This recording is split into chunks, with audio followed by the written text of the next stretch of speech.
We're in the middle of the Maimer Gal Einai, Tafshin Lamed Zayin, the Maimer that was said the day after Lag BaOmer 1977. We're in the middle of chapter 4.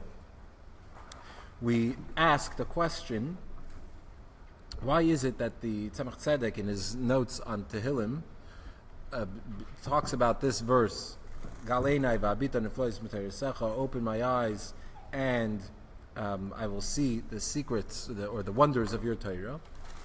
So when he explains the seeing the wonders of your Torah, what does he refer to as the neflois, the wonders? So first he says that we're talking about the soul of Torah, the inner dimension of Torah.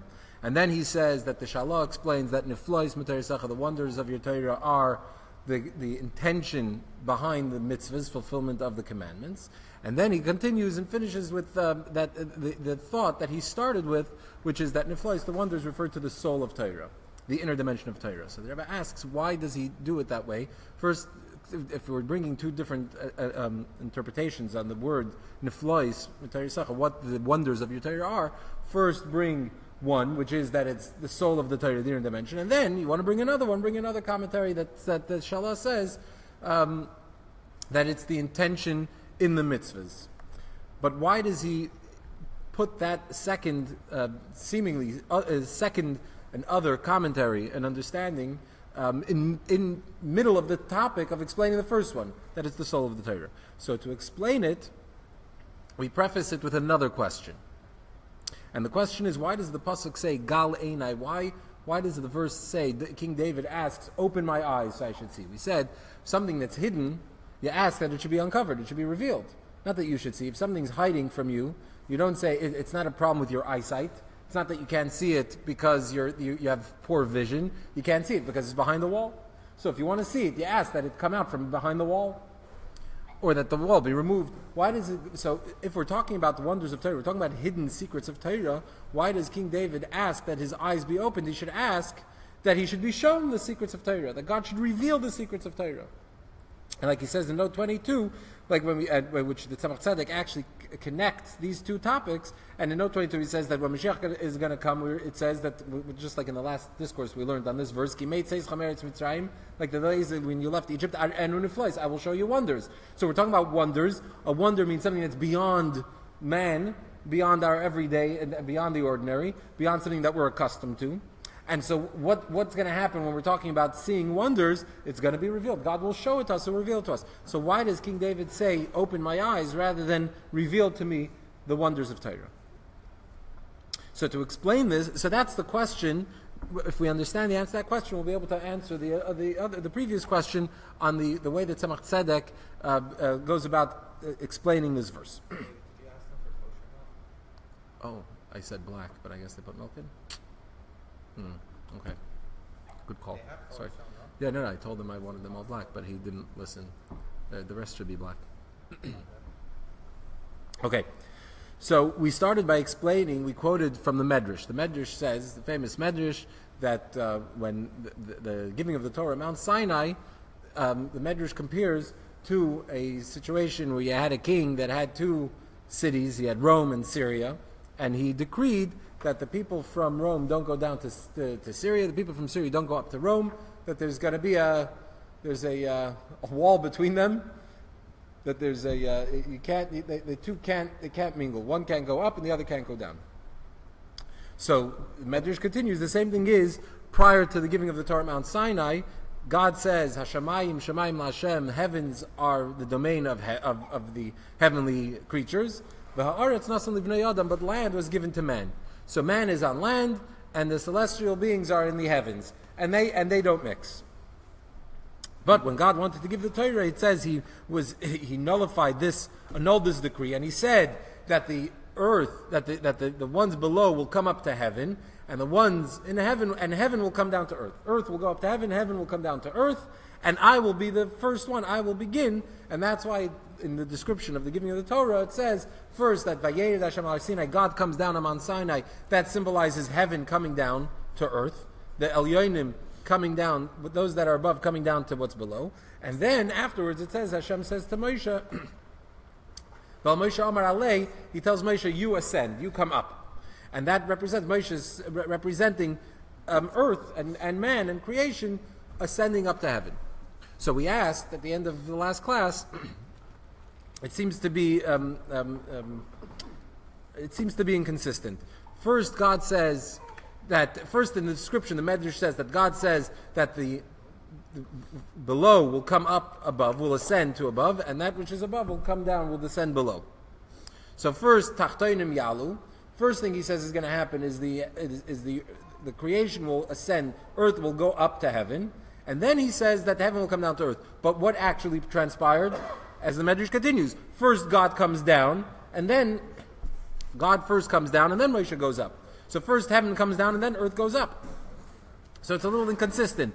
It should, just for consistency purposes, it should have said that God annuls the decree and says heaven will come down to earth will go down to heaven, up to heaven, and what happened? God comes down and Moshe goes up, and that would be a little bit more consistent. But it doesn't say it that way. Why not? So so we're in chapter 4, 1, 2, 3, 4, 5, 6, 7, 8 lines from the bottom of page Reish Tzadeh Gimel in our printouts here, in the middle of chapter 4, in the first paragraph of chapter 4. So it's explained elsewhere. The reason why the Medrash in its description says first that the tachtoinim, those that are below, will ascend, and then only afterwards does it say that the heavenly spheres will descend, even though what happened first was the descent from heaven to earth, God saying, I, coming from heaven, will initiate, will start. It's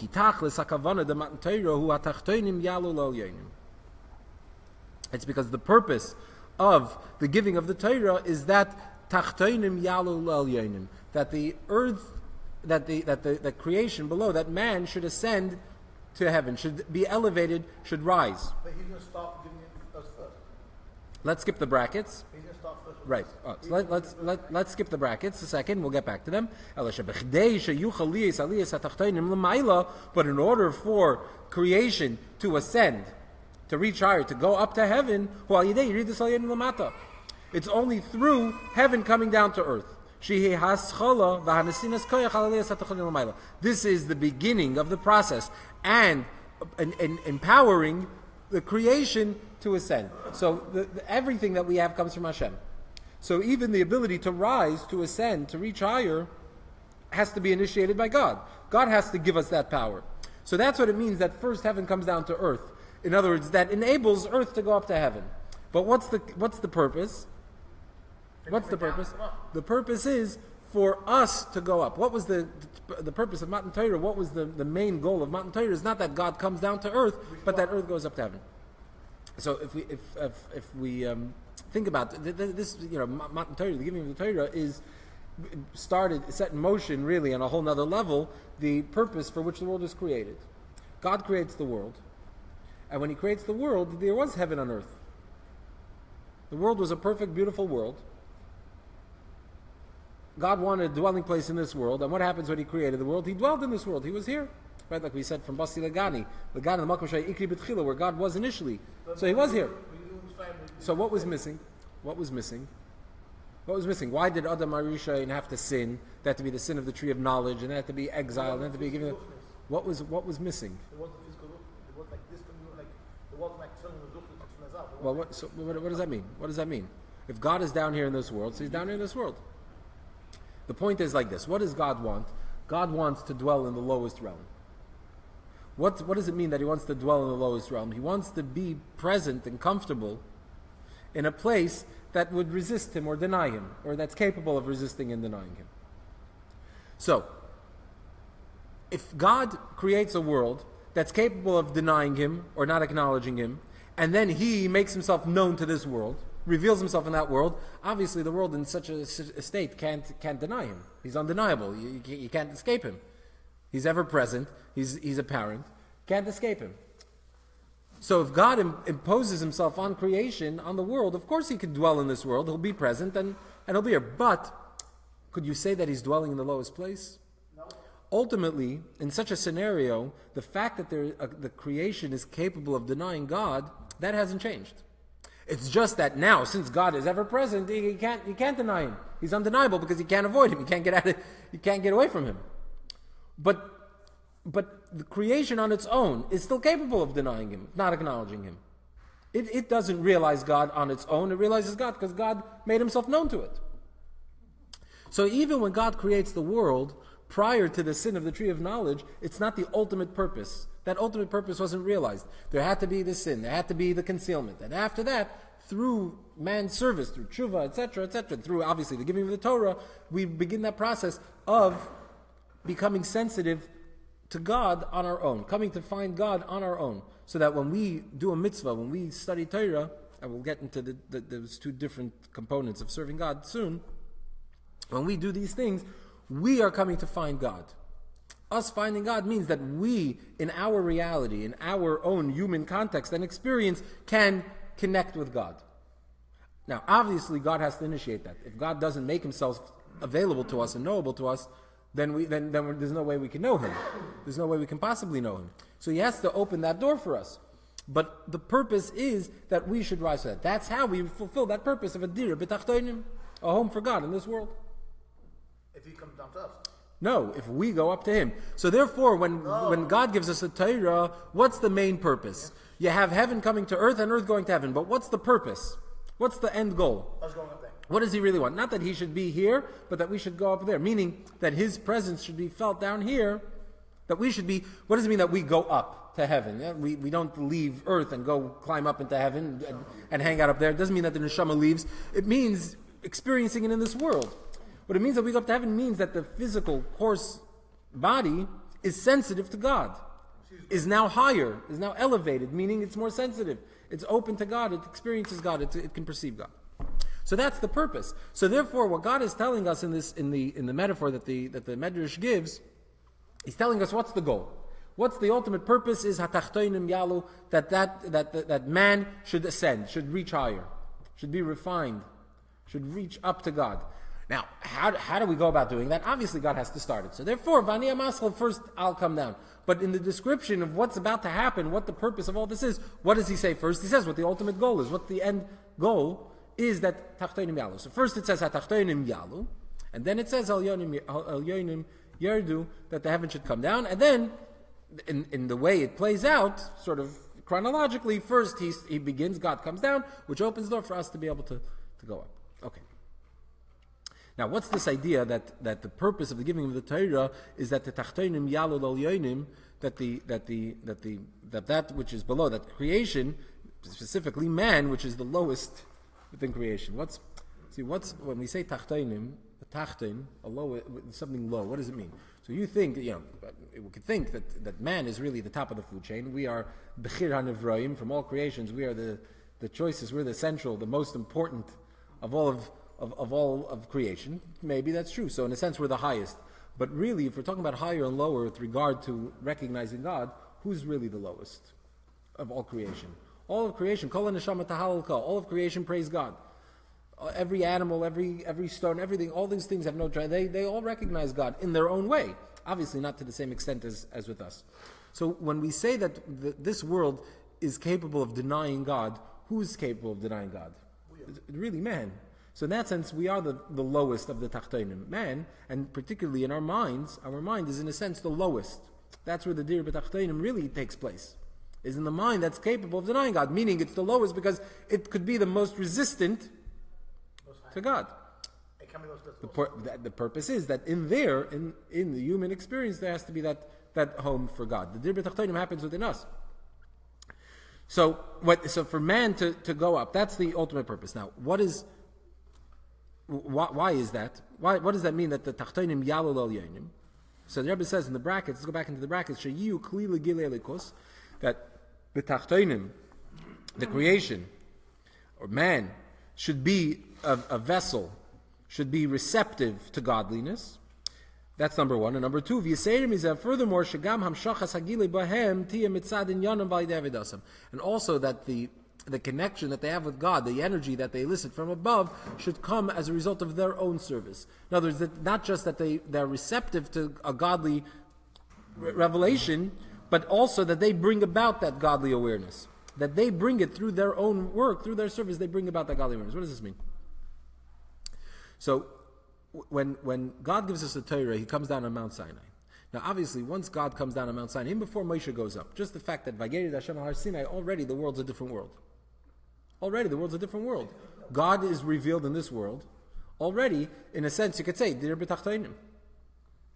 You could say, that's it. Now he's here. It was undeniable. You couldn't escape it. Matan Torah, the giving of the Torah was an experience that was felt throughout the entire universe.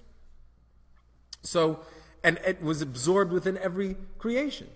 So what was missing? What does it mean that we need that Moshe should go up on the mountain? What does it mean that we have to go up? If God comes down, so automatically that picks us up. If the world was less sensitive to God, and suddenly when God's revealed in the world, now the world is more receptive. Now it's a holier world as a result of God coming to this world. So what was missing? What's missing? Why do we need, if God wants to be in this world, they have Elyonim Yardu Tachtainim, that's it. What's the Tachtainim Yalu? So the thing is like this. Let's take it maybe step by step. First thing is, there's an example, it's brought in Chassidus of the sun shining in this world. The world itself is dark. The sun shines during the day, and it brings light. It illuminates the earth. But could you say that the earth is illuminated? That it is a bright, shining space? No, it itself is dark. How do we know? Because when the sun sets, what happens? It goes back to being dark.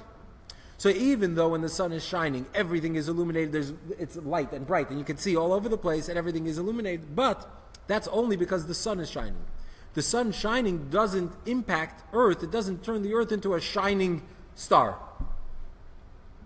It itself remains dark.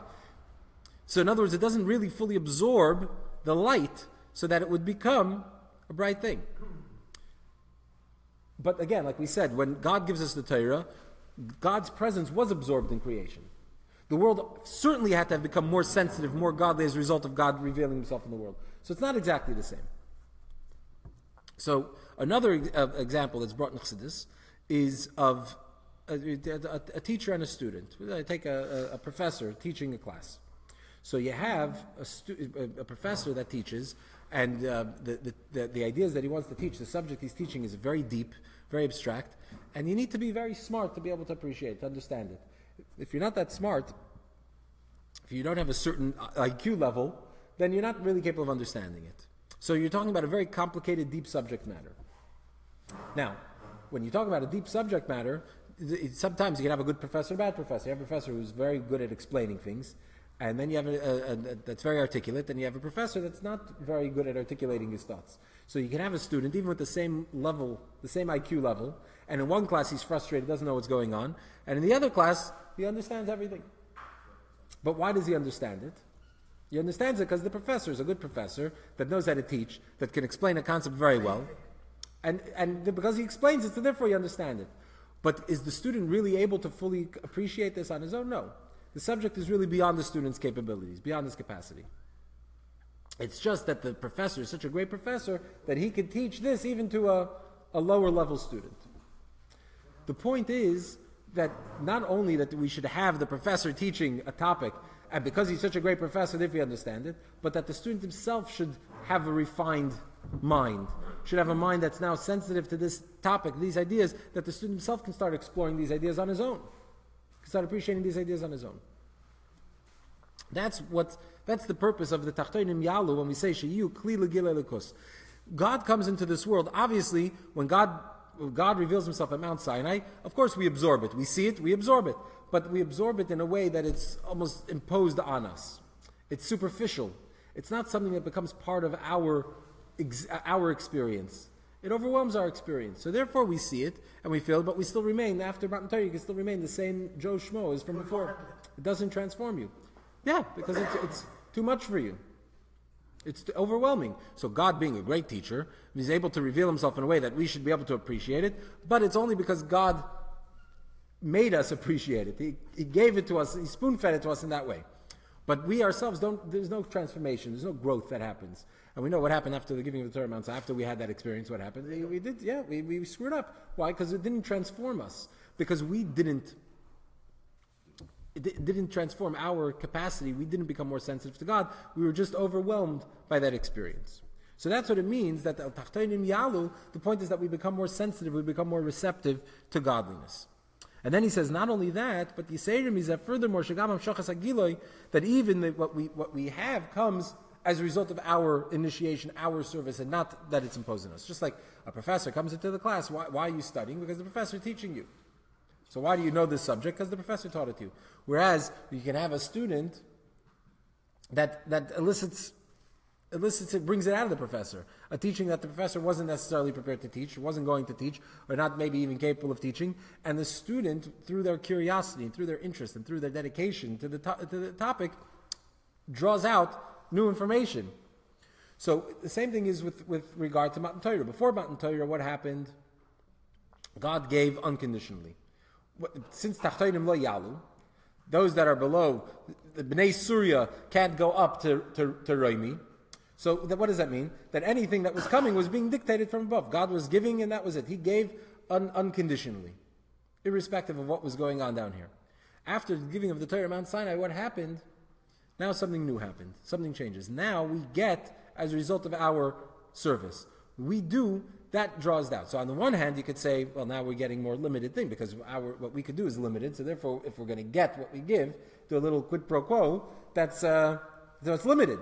If God's just giving, well, God's ideas of giving are much bigger than my ideas of receiving even. So in a sense, it was greater. There was more kindness before, maybe. But the point is that now, it's as a result of what we're doing. It's much deeper.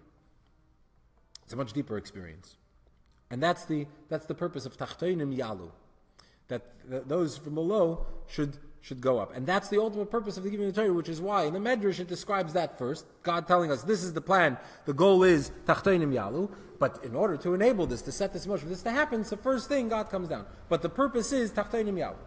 So if the whole point of Matan Torah is Tachtonim Yalu, the whole point of the giving of the Torah is not that God puts himself on us, imposes himself on us, overwhelms us, but that we become more receptive to God. Now we can already start to understand why we say Gal Einai. We're working towards our answer. Let's continue here. So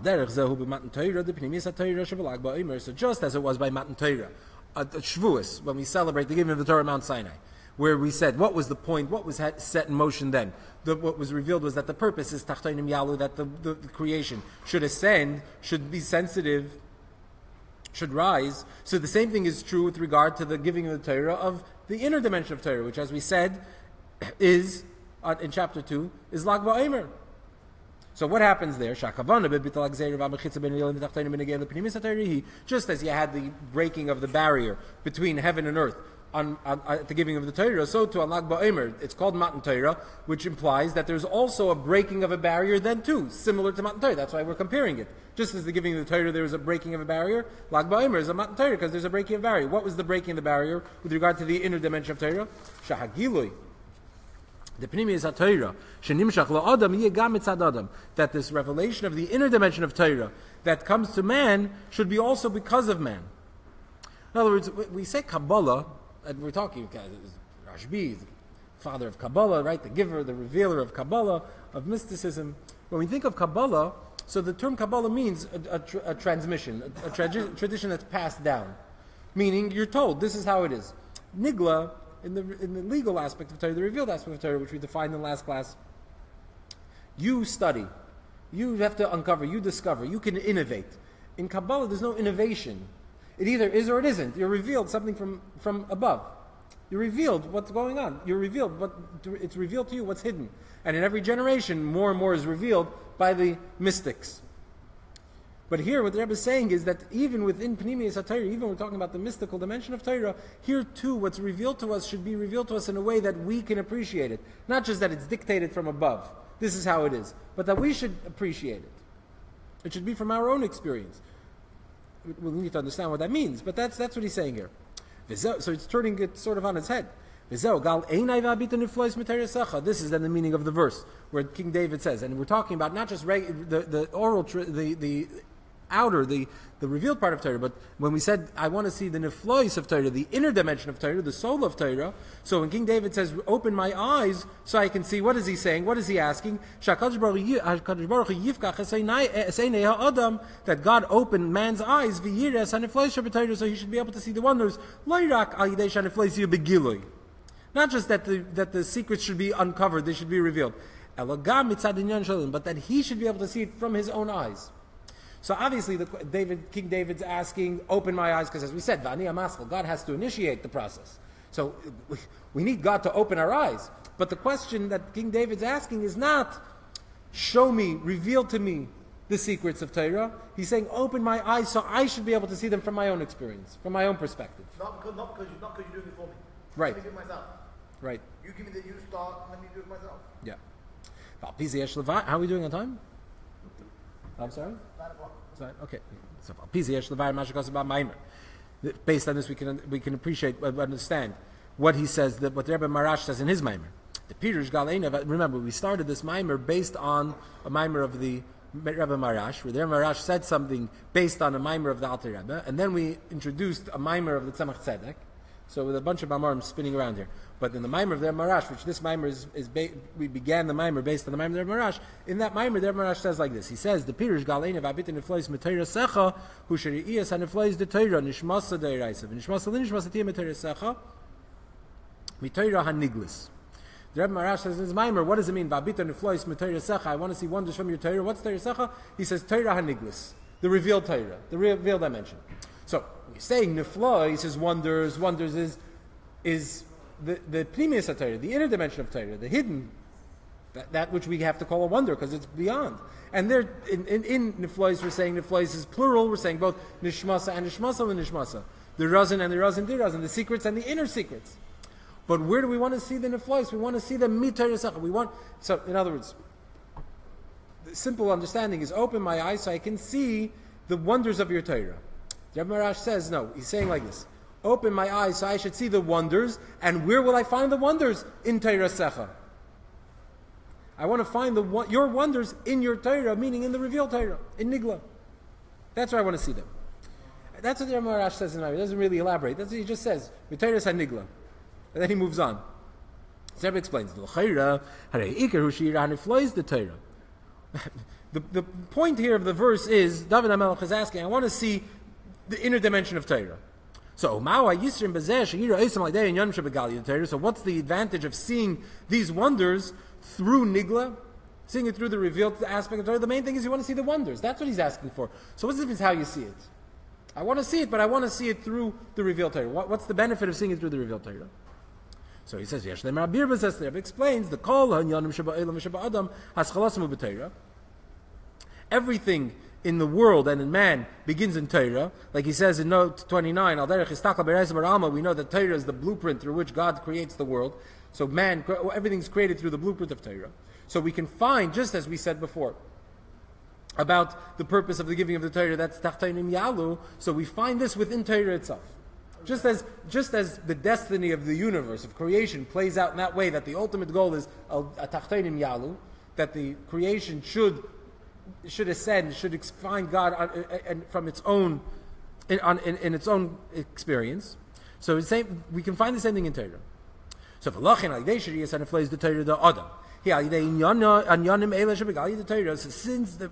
this request of King David, that how should I see the inner dimension of Torah? It's through seeing it's through the revealed Torah. That the body of the Torah itself should reveal the soul of the Torah, and the soul of the Torah, which we defined earlier. So too happens with the man studying Torah, that seeing godliness comes from his own experience, in his own human context and condition. We said in a previous class, we discussed the fact that the Torah, we divided the Torah in general to two parts. There's the revealed Torah and the hidden Torah. The revealed Torah is the body, and the hidden Torah is the soul. And we said really it's 4 parts. The Torah speaks of 4 parts. Within the revealed, you have the garments and the body, the lavush and the guf, and then you have the neshama and the neshama l'neshama, the soul and the soul of the soul. I mean, like we said, that the soul, there's a part of the soul that comes into the body, the part of the soul that's beyond the body. So there's the body of Torah and there's the soul of Torah. Just as there's the body of man, there's the soul of man. When we say that the purpose of creation is that the body of man should come to realize the soul, that earth should come to recognize, to perceive heaven. So the same is true within Torah. It's not just that there's a body of Torah, there's a soul of Torah, and the two are two separate realms, two separate levels. But just if we can see the soul of Torah through the body of Torah, meaning that Torah in its own context, through it we can come to the deeper dimension of Torah, so that allows the one who's learning Torah to come to see godliness through his own experience, through his own body. So the start for it comes in Torah. When we study Torah and see the hidden part of Torah within the revealed, we find the soul in the body, so that allows us to find the soul of creation within the body of creation. Is this making sense? Okay. Yeah? No? Chapter 5. So the point is we've explained why... Yeah, and that we're going to explain that now a little bit more. We're going to get into what this means a little bit more. But the point is... And that, it opens your eyes so that during the day, exactly, and through that, like that, you can get to see it later. Absolutely, it's a good example. Okay, so chapter 5. Einai.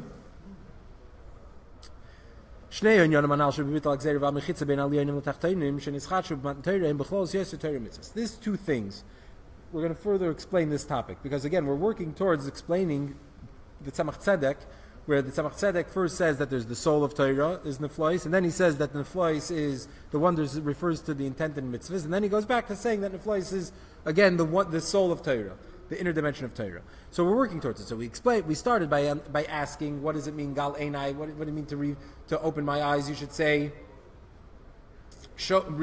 uncover the secrets, reveal the secrets. So we explained that what's the point? The point is not that God should uncover the secrets. The point is that we should be able to see the secrets with our own eyes, see it from our own experience. That's the whole purpose of the giving of the Torah. Both Matan Torah, the event that we celebrate on Shavuos, the giving of the Torah at Mount Sinai, and as well the giving of the Torah, Lag BaOmer of Primus Torah, the inner dimension of Torah. The whole point is that we should be able to perceive it through our own experience. That's why we say, reveal, what David HaMelech says, open my eyes, so that my eyes should be able to see it. Not it should be shown to me in spite of my limited vision, but my eyes should be able to perceive it. So this idea, these two concepts of heaven coming down to earth and earth going down to heaven correspond in general terms to these two modes of serving Hashem, or two aspects of the relationship, which are Torah and mitzvahs. The point of the heavens coming down to earth that started with the giving of the Torah Mount Sinai is primarily found in Torah. And the main idea of earth ascending, of creation rising and being sensitive, rising to heaven, that's found primarily in mitzvahs. Now, obviously, everything is complex. Obviously, you'll find both heaven coming to earth and earth going up to heaven in Torah, and heaven coming down to earth and earth going up to heaven in mitzvahs. You'll find them both. But if we needed to contrast them and define them, fit them into one specific category, Torah goes into the category of heaven coming down to earth, and mitzvahs goes into the category of earth going up to heaven. 30, let's look at note 30. Note what's known. The Torah hi amshacham l'mayla l'mata, u'mitzvahs halam l'mata l'mayla.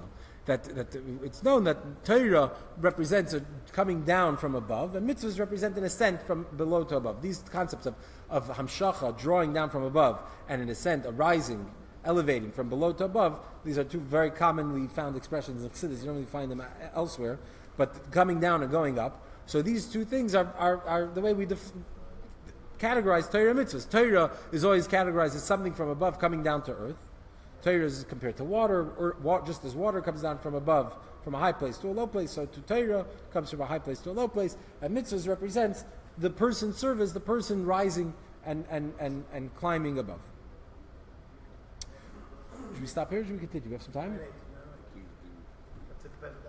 Have to prepare for davening? Okay. Okay. Yeah, this is a preparation. Okay. So we'll pause it.